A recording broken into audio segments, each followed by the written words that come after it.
Alright boys, how we all doing? Not bad, mate. You? All good. Good. Well, for those of you that aren't totally aware of what's happened here, you'll notice that your host has a far sexier voice this week than he normally does. So welcome along to episode 67 of This Is My Story podcast. Definitely the best unofficial Hearts podcast out there. Corbett's had a nightmare at the barbers. His highlights have all been fucked up, so he's in the huff and he's not coming on. So he's left it up to us five assholes to run the ship this week. So how you all doing, boys? How's your week been, Tam? Boring. No football. Been boring. Except the mighty Scotland. What a day that was on Friday. But, okay. Aye. Well, that's going to get cut, isn't it? So, no one really cares about the Scotland game. What was the score? Just out of curiosity. 2-0. Going on 16-0. Is that for or against? 4. And Craig Gordon had a wonderful game because he's amazing and sexy. I'm pleased for the big man, and that's where my interest ends. So thanks for starting the show off on a negative note, Tam. Fuck you very much. Shanks, how are you getting on? Welcome back, by the way. It's been a wee while since we last seen you. What you been up to? I've just been a da and just ripping about, and I'm in a bedroom because I'm riddled with the Rona. So okay. I'm 10 days stuck in here in my wank den, pissing in bottles. It's a right laugh, and it's great to be cheered up by spending an hour and a half with Kev. How's your mood been affected throughout this corona issue? Because if you don't mind me saying, right, I can't help but notice that you're wearing a little bit of a confused top there. You've got something that is dirty green with maroon on it. Can you just explain that for everybody that's maybe watching on the YouTube? So I'll take your question in two parts. So my mood, I would say I'm agitated. I'm getting annoyed at cars driving too close to my house outside.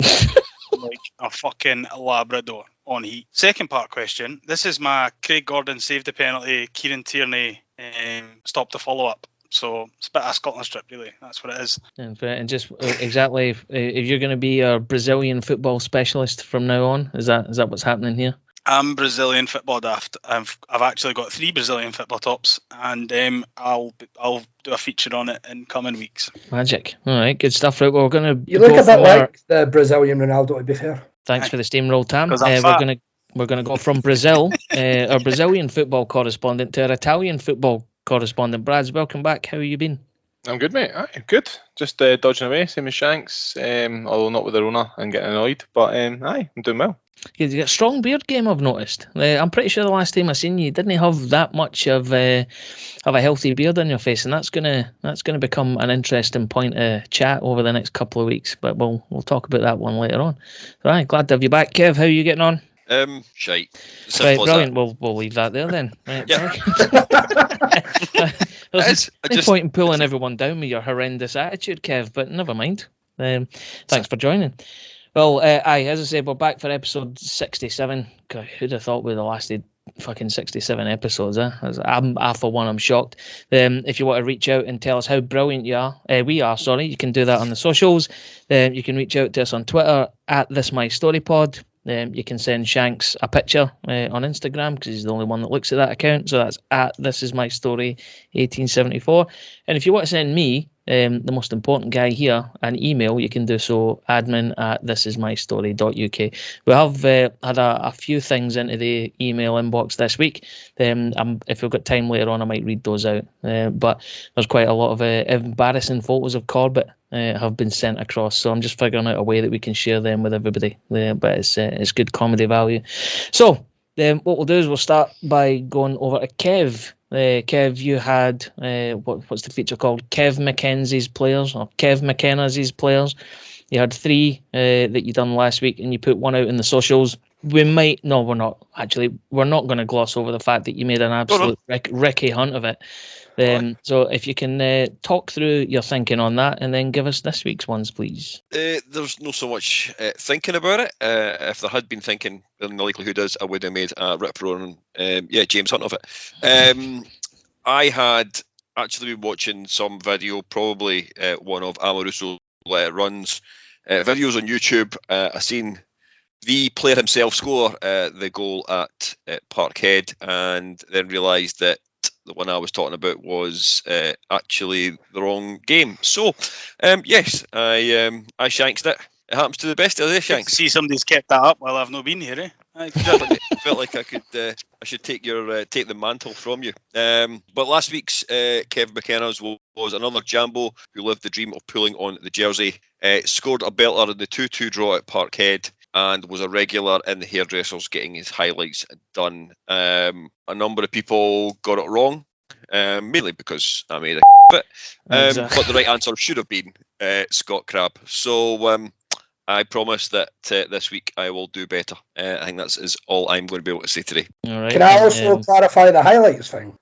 He did have highlights? Or not? He did have highlights. Anybody who says differently can go and get to fuck. Oh well, see you later. I'm off to fuck. Everybody. I was going to say, Kev, if there's one thing we've learned, you don't want to go to war against the listeners because they will jump out of a bush. Can I say go to war on the Remembrance special? When you're 10 feet away from the Ardmillan, some random listener, Graham, I think his name was, will jump out a bush and accost you like he did the last time. So don't go to war because it'll ultimately end in your downfall. Just want to call out Graham. He still owes us a round of drinks, Ando, does he not? Oh, he's a cheeky bastard, that one, aye. It's like, I'll have a 10, it's big man. Aye, right, no bother. So I think 3 years got a round in. And then, of course, when the coin landed at him for the next round, it's, I need to get into the game, lads. See you later. Well, don't worry, Graham. We've not forgot. We'll see you.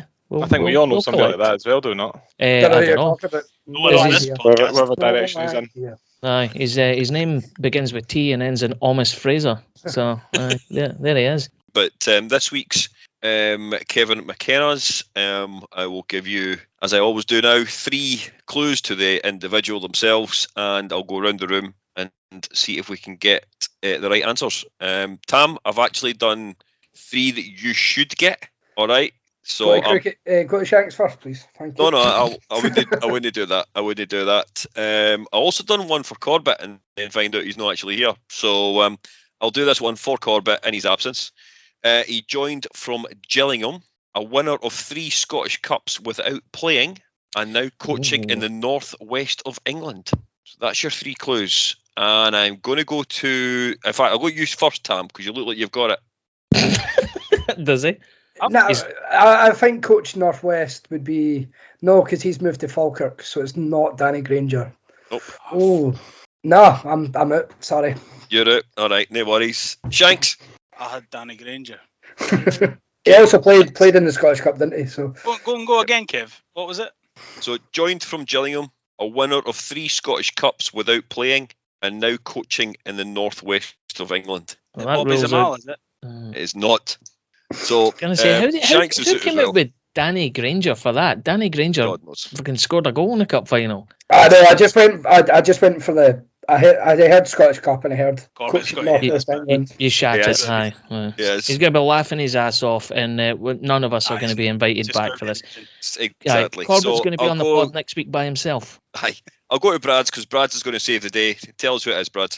So the only people that usually don't feature that would be in a squad would be goalkeepers. So 2006 back up to Gordon was I want to say Banks, but is it Banks? Steve Banks. Steve Banks. Steve Banks. There you go. Locking that in. Correct. I'm Steve locking that in. Banks. Is that right? That is right. Yes. Oh, fuck me. Won Scottish Cups without actually playing. So he's got more Scottish Cups in the last 20 years than what even we have, which is quite impressive. Who else did he win with? St Johnstone, Dundee United. So there you go, Tam. Every day's a school day. Yes. So, number 2, a Scottish Cup winner, scorer of 20 goals over a 10-year career, played international football for both Scotland and England. So Scottish Cup winner, scorer of 20 goals over 10-year career, and played international football for both Scotland and England. I've got an answer. Ando's got it. I think I do. Is it Andy Driver? It is Andy Driver. Because Andy Driver played for England under 21s, never got a full cap, so that keeps him eligible for Scotland. Right, good. It's a change in the law and changing the rules and everything else. So it definitely wasn't Lee Makel. It definitely wasn't Lee Makel. Good call. Can score that out. Good call. And the final one for you boys.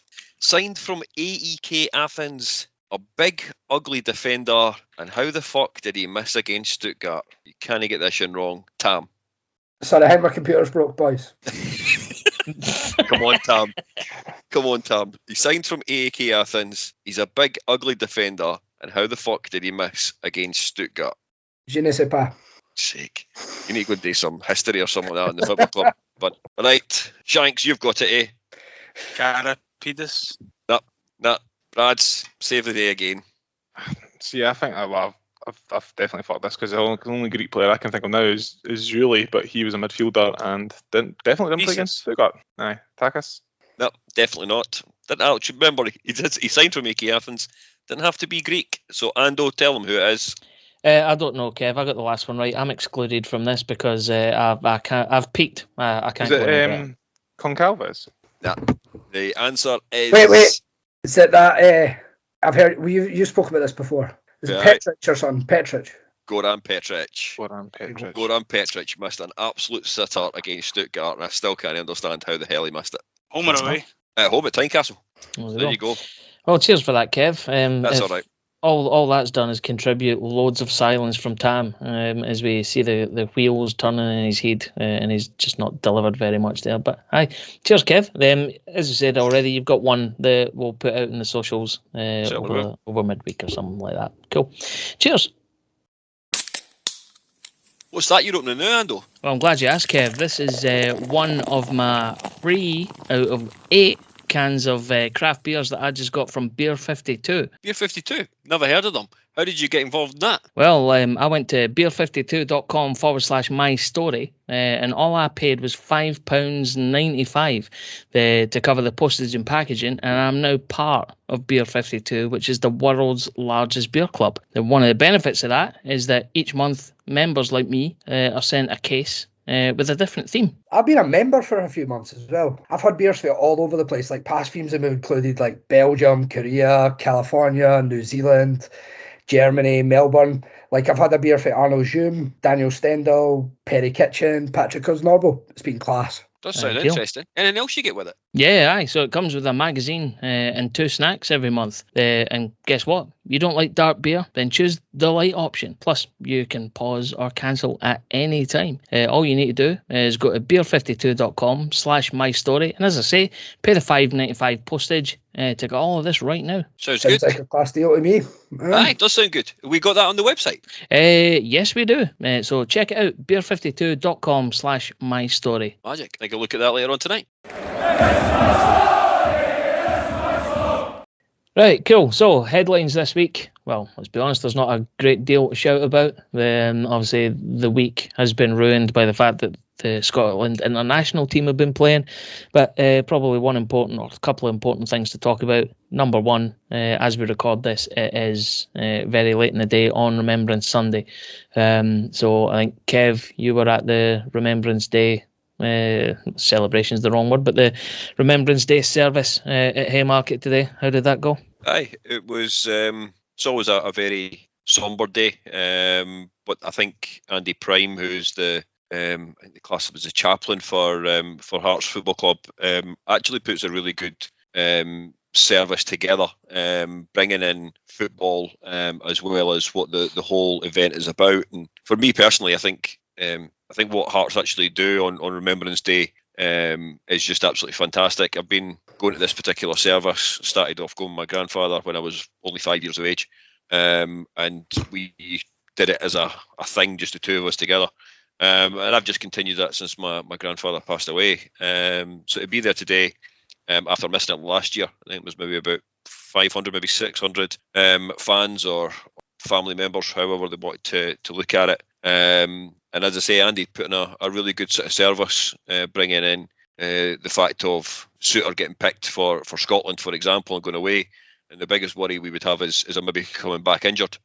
Whereas these guys back in for the Great War, they signed up for something a bit bigger than just international duty with the football team. It was international duty for the country. And it wasn't just coming back with an injury, it could be no coming back at all. So it was a really good service. A special call out for Jamtar18 on Twitter, or Aquapam as she's called. She read out For the Fallen.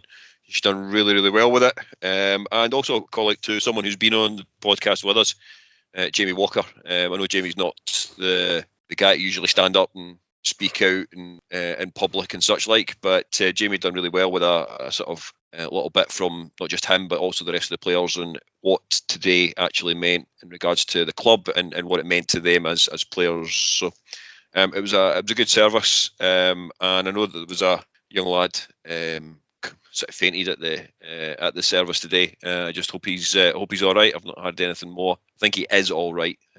Just Jamie on that, I think Sanderson's laddie. Yeah, you'd said that just in our group chat that obviously you being there and just basically a couple of feet away from what happened, that obviously whenever anyone hits the deck like that, it's always a worry, especially if if it's just out of nowhere. So obviously if anyone knows anything, they certainly pass on our best wishes from everybody on the podcast. But to get back to your point about the service, it is something that I think we do very well as a club. Obviously, given everybody knows the story about McRae's battalion and all that, and obviously it's highly significant to our club. And while it's not a competition, to sort of say who is the most affected by all this, then it is something that's obviously very, very close to the club, and it is something that I think we do very, very well. So obviously a massive, not congratulations again is the wrong word, but just a massive well done to everybody at the club for making this happen every single year. It's great to see. Thoughts for you boys? Just before we move on, just in regards to the young lad who fainted, I just want to call it the girls from the women's football team who actually then made a little bit of a circle round the lad and the ambulance services who were there, a little bit like what they'd done for Ericsson during the Euros. They'd done exactly the same thing, and it just gave the wee lad a bit of privacy, which I thought was a touching moment. But over to you guys. Did anyone else do anything else for Remembrance Sunday apart from just watch it on the telly? Sadly not. I just watched the stream. But as Kev said, I thought it was very well put together, and everybody adhered to it impeccably. So it was lovely. Moving on, the next headline that we've got, and I actually didn't know about this until about half an hour ago, is that John Souttar apparently is attracting interest from I've got them written down here, 3 absolutely shite mediocre clubs down in England. Was it Stoke City, Blackburn and Middlesbrough? I think you said. Whoever it was that told me that. So what do we think about that? You'll be absolutely buzzing to link up with Uche again, that's for sure. Right. His brother's at Stoke, isn't he? So there might be a wee bit sort of pushing there from his side. His brother's out for the season now, though. Oh, is he? Well, that might even mean more chance they might go for him in January, to be honest with you, rather than wait until he's on a free. They might put a bin down earlier if he's out. What is, and apologies for asking this, it seems like the kind of thing that I should know, but I'll look at our resident transfermarket.co.uk expert, Ross Bradley. What is the contract situation with John? Is he out at the end of this year? Summertime this year. So if anybody's going to attract him, if they think that surely the club's already had this discussion with him, which means if anybody comes in and it'll be a dizzy offer in January, the club will be likely to take it. If not, I hope, I'd rather keep him to the end of the season and get no money than take a pishy amount in January. If I'm being honest. What would you classify as a pishy amount, Brad? Anything under $1 million. Yeah. So wait a minute, you would rather keep him for the end of the season, knowing that obviously given the stuff that's happening along the M8, you think we've got an opportunity to capitalise there. So it's better that we have Souttar on board at the risk of making a 6-figure sum off the back of him.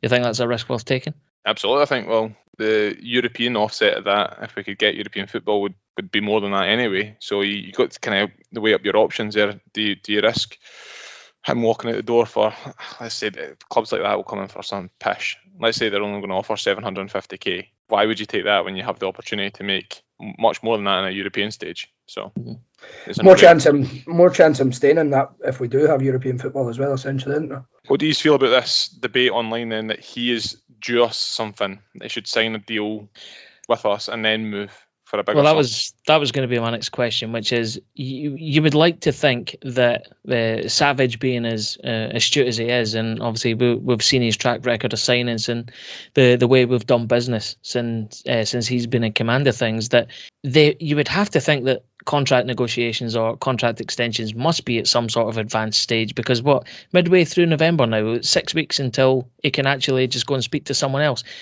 There's got to be a new deal coming for him shortly, you'd think.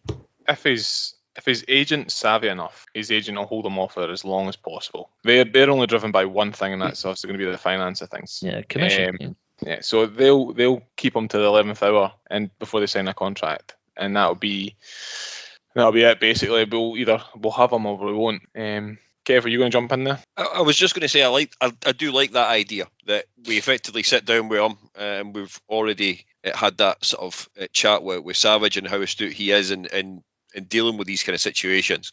That we turn around and say, look, we have stood by you. Sign a contract with us. This is the deal that we can we'll offer you. And if a club comes in and offers X value, 1.5 million, 2 million, whatever it may be, then you can go and you can speak to them. You would like to think there would be a wee bit of loyalty about that. The aspect is, though, or the fact is that there's not a great deal of loyalty left in football in general. No. True. Shanks. Shove your loyalty up your arse. He owes us fuck all.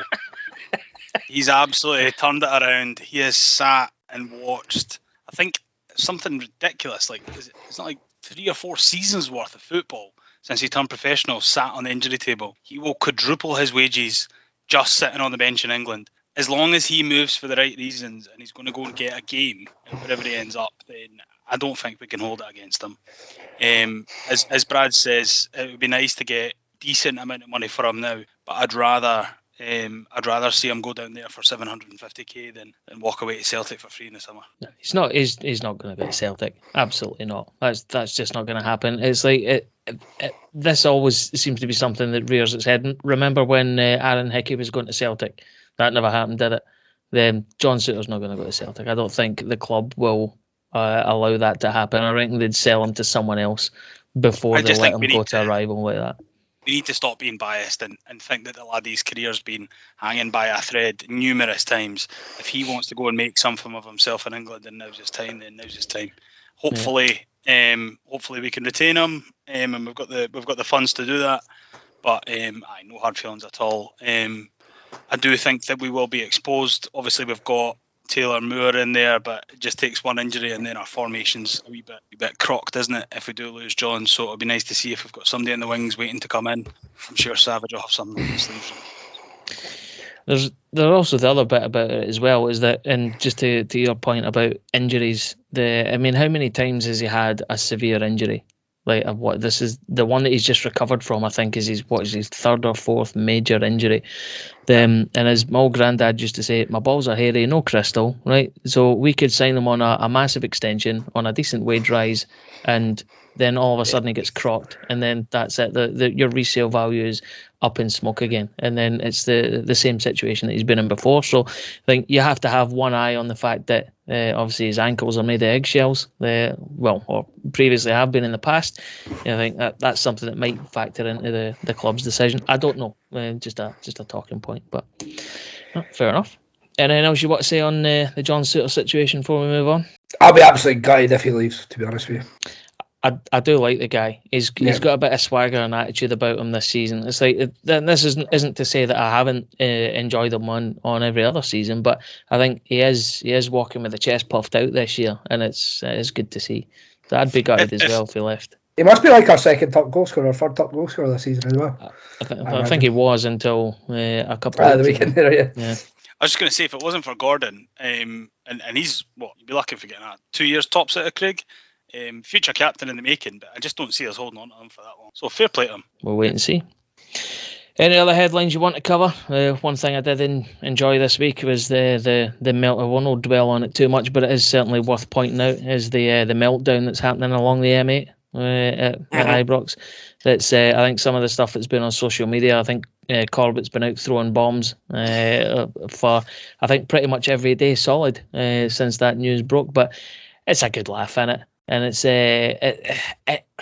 I love it when there's a drama along the M8 in Glasgow. It's like, you consider that obviously Rangers have been fairly stable up until now. The cat's been thrown right in amongst the pigeons there, and then you've got Celtic, who are always just, I suppose, one game away from a crisis under this Postecoglou boy. So I don't know. It's funny how it's like a exact carbon copy as when Rodgers left as well, but just a different set of fans. Did you say carbon copy or cardboard cutout there, Tom? What's that all about? You know I stay in Armadale, right? The bin guys are going to have a shocker taking out the blue bin tomorrow because there'll be so many Gerard carbon can't speak carbon cop. Oh man, done. Doesn't matter. Move on. Christ. So this is my Old Firm Crisis podcast. But the one question that I suppose it's worth considering is that with Gerrard and his entire backroom staff leaving Rangers now, are Rangers still the team to beat? Are they the one you're most frightened of now? Because see, for me, they're definitely not. I think with Gerrard leaving, there's and his entire backroom staff going, that is a massive blow to Rangers. I was arguing this point. Reeking load of pish. Of course, they're still the team to beat. The top of the fucking league. By 4 points a quarter of the way through the season, they've got implosion written all over them, and that's why I'm asking the question. It's on a knife edge for me. Nah, see, I was can't spell implosion. Don't ask me to say it. Anyway, Brad, you're third time lucky. You'll maybe get your chance now. On you go. I'll maybe. Is it you done? Yeah. You done? Can I? Right. Cheers. I was arguing this point with the guys in work. I reckon I could take over Rangers and at least secure third with that team. Like anybody should be able to step in and take over the mantle and push those players on for the rest of the season. I think they're still definitely the team to beat. But I'm just fucking loving that they're imploding like the fans are anyway. I picture that. I can't remember her name. The presenter, not the presenter. The lassie who was doing the interview with Gerrard at the Bromby game, and he was giving us smug answers of "Do I look happy?" Blah blah blah. Why I ask stupid questions? Emma Stavely or something. Stop asking me silly questions. How smug must she be sitting right now? She was sitting with a big glass of wine, like you're a wanker. And that's absolutely fair comment. Absolutely fair. But I think we're all agreed. It's a right good laugh when someone else suffers a wee bit of a blow, gets the fans up in arms. Well, everything's all good for us just now. But again, that could all change in a matter of weeks or months. But we'll not dwell on it. But let's all laugh at Rangers while we've got the chance. Right. Cool. Since we've got Shanks with us this week, what we'll do is we'll head over to him for a couple of his famous Shanks Mccanns. What have you got for us, Shanks? Okay, so I have prepared for you this evening 2 Shanks Mccanns. So I'll just dive straight in. So number 1, it was a nothing game for us at Tiny, yet we came into it off a 5-game His first was a free kick, whipped in from the left edge of the box. His second was a left-sided volley, buried into the bottom corner. And his third was a tap-in from 6 yards. This is the clue. Knowing him, the only game to score a hat-trick in that would have topped that to win the Champs League, the wee chavvy smiler was spewed. All right, okay. That's number 1. Has anyone got any clue what he's on about? Is it not just for the listeners? It is, but I'm just asking you, just out of courtesy. No, I I'm not that far into Shanks's seed yet. I was just trying to pass it off to the listeners because I had no idea. I was hoping you were to come to me there. Well, good luck to everyone in listener land for number 1. What's your second one, Shanks? Number 2, their previous visit of the season saw us scalp Darcy's 3-zip. Before kick-off, a 12-year-old in Section G launched a vegetable at them, and the Rocksteady boy just laughed. The hunt for Red October was in the stands, so we were all a bit nervous. Strong start, but in fairness, Keeps kept us in it in the first half. Sleeves laid up our maestro, who rifled one in off his left 30 minutes to go. He went down to 10 after a shocker. Then a DT back heel on the byline was picked up by Sleeves, who banged one in to wrap it up. IMAX Scran pumped at Tiny again. Fucking hell, man! Right, I need to go and have a lie down after that. That's a lot to consume, but nice. Fair enough. We'll get them on the socials. Mish Money Penny, pardon me. We'll get them on the social media outlets across the week. So good luck to you. If you've listened to this and you think you know what the hell he's talking about, then obviously you can get in contact with us through the channels that we mentioned earlier on. But most of you will probably just see this on Twitter and go, go, what the fuck shite is he actually speaking? So thanks for that, Shanks. You can take another 4-week break now after that absolutely horrendous effort. In the spirit of obviously guests returning and providing prize-winning content, we're going to look to Brad's now. Brad, you've got some conundrums for us this week. I do, mate, and they're as bad as the ones were before, so fuck me. Right, fair enough. In my head, they're away. funny and they make sense, so good luck to the rest of these. So I've got 3, and I've got one that can fire out to listener land and see if anybody can get it. Roger. Right, so he's ready for this first one? Go for it. Robbie is so rude when he's texting his missus back. He has a preloaded message that he sends to her most Saturdays when she texts him, what's the result and how are you getting home? That is your clue. Are you wanting initials? Are you wanting to try and go for this? Yes, please. Right. He's shaking his head, shiting his pants. But I'm in the same boat as him. Yes, I'd like initials for that, please. DB. DB. So I'll give you that one again. Robbie is so rude when he's texting his missus back. He has a preloaded message that he sends to her most Saturdays when she texts him, what was the result and how are you getting home? DB. Right. Okay. Number 2.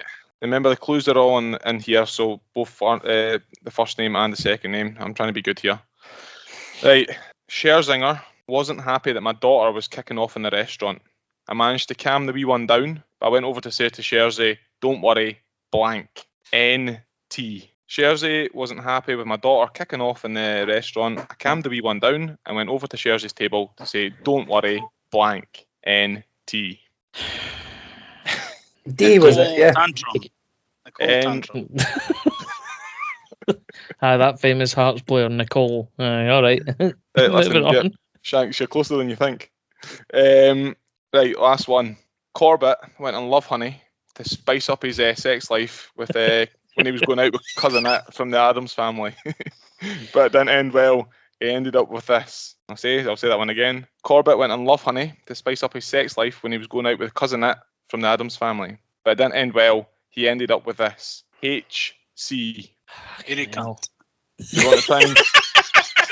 Take the words out of my mouth. Do you want to try and guess these now? Or wait till the end? Or... Wait till Just go for it. I was going to say, just go for it, because I'm going to tell you now, I have 0 out of 3 for these. I'm absolutely pissing in the wind here. I've got no idea, so I'll bow down to someone a bit more learned. Kev, you look like you might have a clue scratching your head. I think I've got number 2. Come with me for that one. I don't want one. We'll go for the first one then. Robbie was so rude when texting his missus back.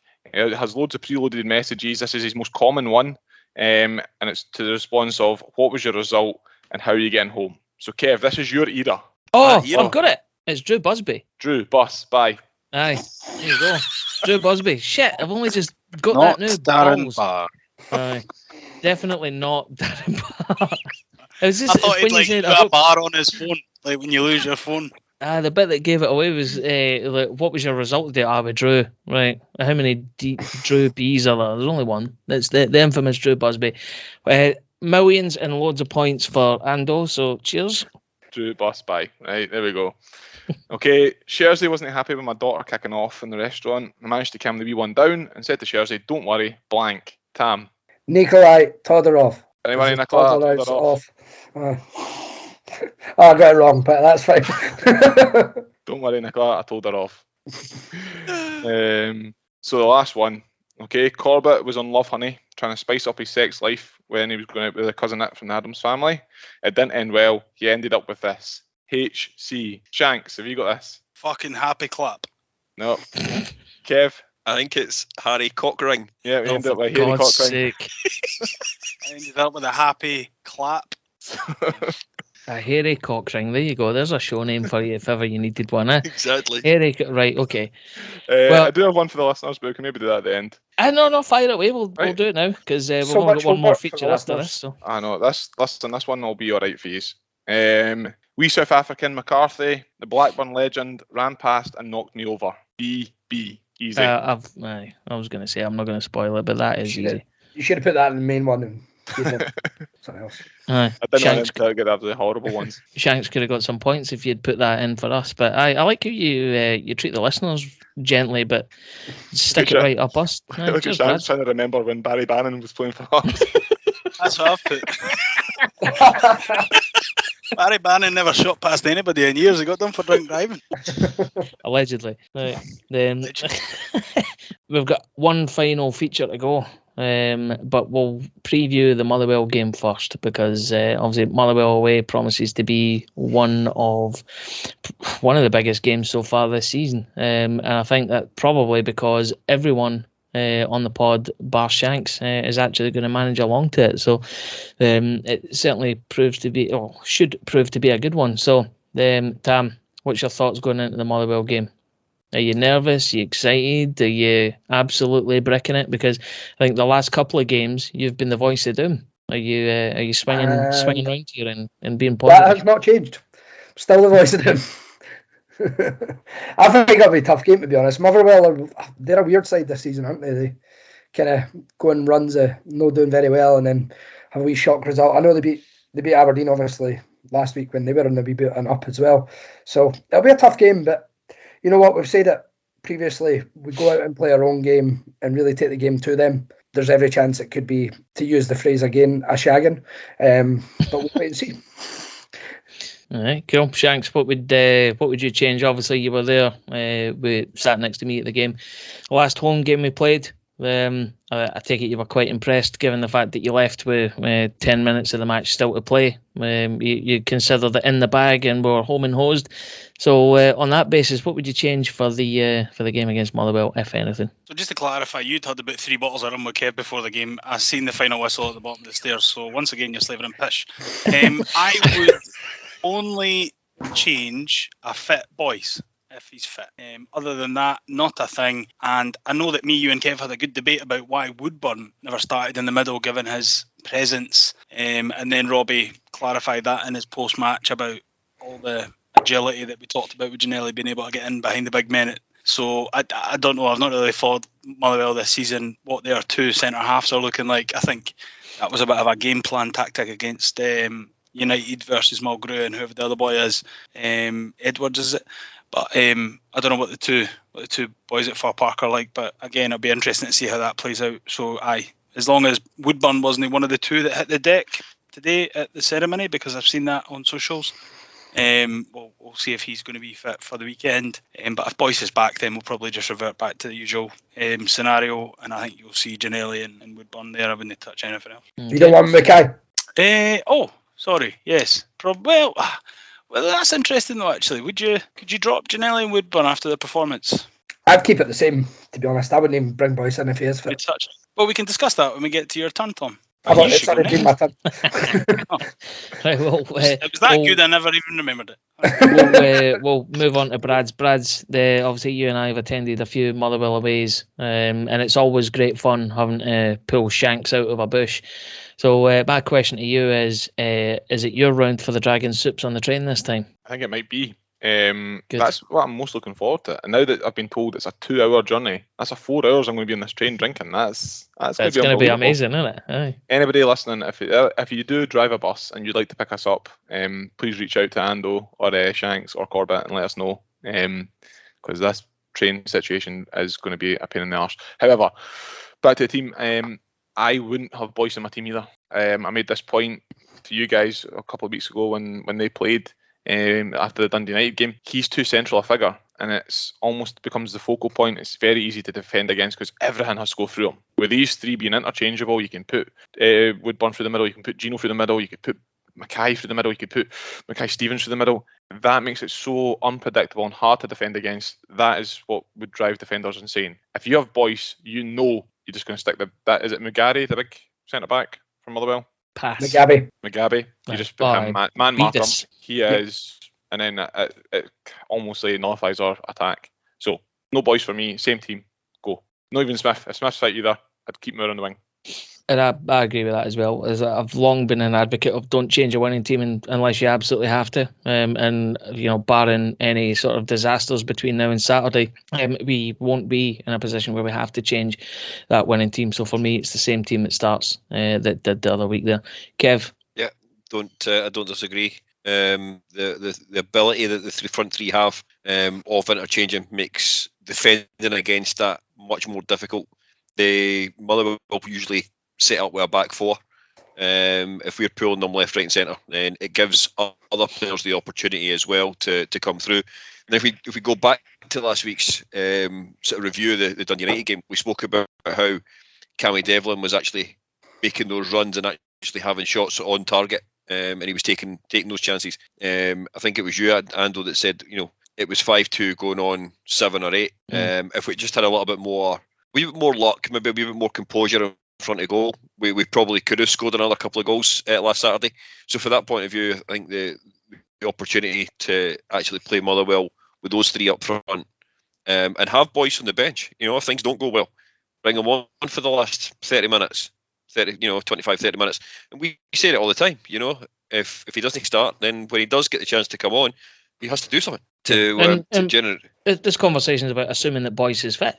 I don't know if we've heard anything out of Tynecastle in terms of interviews or whatnot. Do we even know he's in contention? It's one of these things. We thought he was only going to be out for a week, but obviously he's been out for a couple now.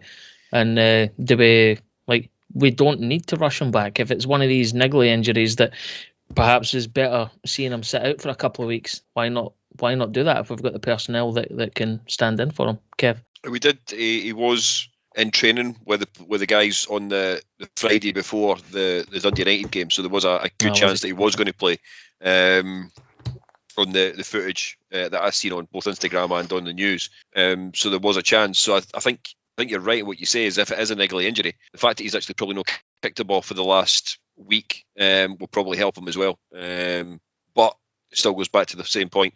He doesn't start from me. We leave it as the team that finished that game against Dundee United. Cool. All right. So now feels like a good time to do a predictor update. And there is no predictor update because obviously it was the Scotland International game this weekend. So we will open up the predictor again for the match versus Motherwell, and loads of points will be available. Tam is setting the bonus question this week. So by the time we've edited and posted this episode, you'll be able to go along to the website. So it's thisismystory.uk/predictor and get your predictions in for Motherwell. So I'll go around the houses now and take a prediction off each one of you guys and see what you think the score will be. So Tam, for you, how are we doing against Motherwell? I think we will 3 bottles of Bucky, 12 cans of dragon soup, and that's just me. 100 pints. Aye, that's how we'll do. No. Really badly then. No, I genuinely think we'll win 2-0. I know I said I'm nervous, but I think we'll win 2-0. Okay, Shanks? 2-1 Hearts. 2-1 Hearts. Brad's? 2-0 Hearts, but again, I'll only know the score once Sports Scene's on at night, because I will not remember at the time. Fair enough. Kev? I'm going 1-2 Hearts. And yeah, you could be right. You could be right, Brad. So you're going 1-2. Is this you reading out the Motherwell score first and then the Hearts? Correct. Because it's an away fixture? Fair enough. Correct. Right. Okay. Nice job of trying to confuse everyone there, Kev. Well done. So obviously Corbett isn't here, but I know Corbett very well indeed, and he is a negative son of a bitch. So I'll be quite confident in saying that Corbett will predict a scoring draw. It'll be a 1-1 or a Desmond. Personally, I'm going to go for a bit of a shagging. I think we'll do quite well on the road. We've got the wind. We've got the wind behind us. We've had a week off. I reckon we expect probably our biggest result away from home of the season so far. I'm going to go for 4-0 Hearts away. See, if you watched I don't know if anybody did watch the Aberdeen Motherwell highlights. Aberdeen battered them pillar to post. Yep. Yeah, and the Motherwell looked absolutely shite, and I don't know how they managed to get away with that victory. But Christ almighty, if they play that badly against us, then we're on to something. I think they had 2 shots on target, 0 shots off target, like 2 shots, and it was 2-0. They are garbage. The last 5 games they've won 1, drawn 1, and lost everything else against pretty reasonable opposition. Well, put it this way, no one that's actually fantastic. So I've absolute full confidence that us, if we've managed to, I don't know what the ticket update is, but I think we're doing quite well in terms of ticket sales. If we can go away and pack out that stand, the atmosphere will be buzzing. We'll be right up for it. Obviously, sadly, Shanks, you won't be there, but we'll drink all the dragon soup for you. We'll probably be contributing to half of the atmosphere in that stand. I genuinely think it's going to be a great day out. Hearts will win 4-0. There we go. Nice and easy. I think we were sat at 3,200 or something. Is that what it is? Yeah. I might be wrong there, but the lad we had in the podcast, it told us what the capacity of that stand is. It's quite a lot, isn't it? Is it not? I think it's up about 4,000. Yeah. Is it? That's it. It's a decent size of a stand. So, fair enough. Then, if you're listening to this and you're not sure whether you're going to go to Motherwell away, just fucking do it, man. Come on, it'll be a good laugh. Where he's going to go? He's hitting the JD or? Surely it still works again if we're allowed back in.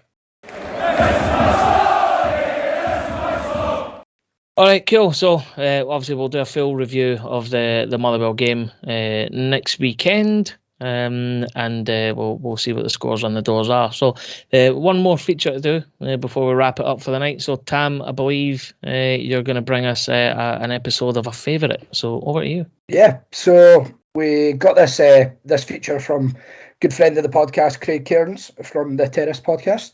He eloquently called it down. Where we name a game, you pick, I go round the table, get people to name a player from that game, and then we tick them off as we go, and winner is the most amount of players, essentially. So I'm going to go for my first ever game. Whoa, wait a minute. Before you tell us, it's going to have to be one of these ones where it's hand on the head, isn't it? It's hand on the head. So there is no cheating. So get off your banger, Shanks, and put on your head, your other head. So yeah, we're going to my first ever game, which was Hearts on the 3rd of January 2003, where they played Hibs, and it was a 4-4 game, New Year derby. Why do you look confused, Bradley? Surely you know this game. I do, yes. I'm just wondering what your question is. Okay, so you just need to name the players as we go through it. So I'll start with Ando. Right. Roddy McKenzie was in goal. Yes. Kev. Okay. You have that mental bloody breakdown. Stephen Presley. Correct. Are we doing Hearts and Hibs, or just the Hearts players? Just Hearts. Bench as well. Well, wait and see how we go. If it's neck and neck and everybody gets all the players, and then we can move on to the Hibs team, because I can remember a few of them. So, but Hearts players initially. Shanks. Was that your ball boy season? Andy Webster. Unused sub, Andy Webster, so good job. You jammy bastard. Brads? Nielsen. Incorrect. Oh, that's poor, Brads. That's poor. That's very poor. Oh, that's me. Right, back to Ando. It's so Mark de Vriezen. Correct. By the way, I'm just pouring myself another drink. Don't worry, I'll try and do it on camera so you know I'm not cheating. Right? Rather get your hands up, though. I thought it was it. No, it carries on. You just get a point. All right, okay. Kev? I'm trying to think. It's a football strip I'm thinking of. So You wear it quite often. All sports. Stamp. Stamp came on as a sub. Yep. Home jersey. Okay. Shanks? Graham Weir. I was surprised that wasn't brought up first, but bearing in mind it's the Graham Weir derby. Brad? I've thought this already, so... It's riveting listening, isn't it? I know. Wallace. He should have been. Like way before Wallace. So 0 points, Brad. Carry on. Ando? One of my favourite ever players to don a Hearts jersey. He was a wee absolute wizard of a maestro. That makes no sense at all. But his name is Jean-Louis Valois. Correct. Kev? Oh, Jesus. Did Simmons play in that game? Stephen Simmons? Came on as a sub on the... it doesn't really matter, does it? It doesn't matter. Move on. 75th minute. I thought I had it to hand, I didn't. But 75th minute he came on as a sub. Shanks? Not Robbie Nielsen, but Alan Maybury. Correct. You sucked his balls, didn't you? Sat on my head a few times. Down your head a few times. He would have blended into your hair at that point. He just always used to absolutely pelt it down the wing that I was ball boying on and just scud me right in the face. I think it was because I was massive. He just targeted me. It was like an impact barrier. You were like 21 at the time. Brad's just proper sweat. I'm panicking. I'm having like... Right, come on, Brad. Come on. I can't get 3 wrong. Right, 03. Please tell me McKenna was playing. Yes! Big moose. I'm actually having like heart palps here. You've rescued it there, son. Right, Ando. Well, This is dodgy for me. Corbett and I were talking about midweek about the strapline for this program, right? Program. Fucking hell, we're not a show, we're a program now. Fuck's sake. We're not the Gary Mackay Stephen of podcasts anymore because he's just a bit shit. He's going through a shit bit of form now. So I thought I will change the name. So you have to think of somebody that is shit but ultimately likable. And this guy ticked those boxes. Neil McFarlane. He did play, yeah. He played that game. He did. Right, Kev. Big Neil McFarlane, worst hairline in Scottish football at the time. We have 4 players left and an unused sub. Oh. Right, Kev. He scored in the 5-1 game. That was the same season. Andy Kirk. Oh, you just stole my answer. Ulster Correct. Andy. Yes. Right. It's even better because I've just annoyed Brad. Shanks. This is wrong. Say it then. I already know it's wrong. Neil Janchik. You're right. It was wrong. It was wrong. Oh. Brad's. All right. Right, wait a minute. Who've Go on, got tell me. try and run the same? I can tell you, we've got 2 midfielders, a defender, and an unused sub. I'll not tell you the unused sub because you should get who an unused sub is. Shanks McCann. Shanks McCann. Nope. Is Austin McCann not playing? No, you've had an absolute shit show, Brad. You're fucking hell, man. Was he not? Were they not all about that time? 03, 04? This was 2002, 03, but Robert Sloan. Roman right, Pereira. Ando. Stephen Boyack, one of Corbett's favourites. Correct. Cool. I wasn't sure if he'd been said or not. Right. I've not been writing them down because obviously that's cheating. Kev. So what we're missing? There is a podcast favourite in this, so why not? By the way, I'd just like to put it out. Oh, what's the?